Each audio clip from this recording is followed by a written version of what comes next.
I have reoccurring dreams of things that happened years ago. Last night was no exception.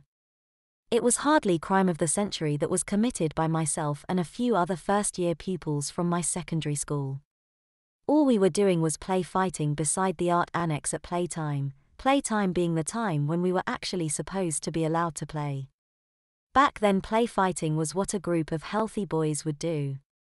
However, apparently, someone dropped a few F-bombs during the horseplay, and a certain busybody who did not approve of what we were doing complained to one of the senior teachers.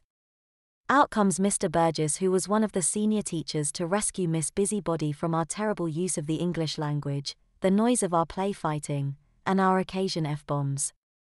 Duly Mr. Burgess, who by the way always had rosy cheeks, due to his alcohol consumption which eventually finished him off, came out, read us all the riot act and told us to report to him at 3:30.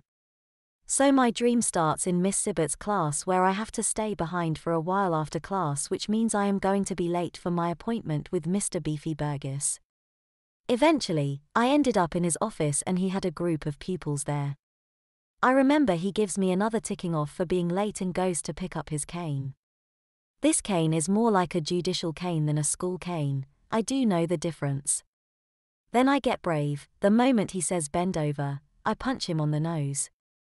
Now I am no brave heart, this is something I would never have done as a first year in secondary school. When Beefy Burgess makes a grab for me, some girl who is also in his office for God knows what reason jumps on his back to defend me. End of dream.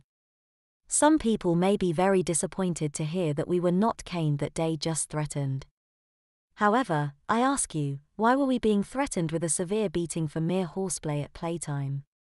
We were doing no harm whatsoever. This was all 45 years ago, that's in 1978 for all you math experts, and I am still dreaming about these people. How messed up is that? It would not have been bad had these morons been able to teach me something useful.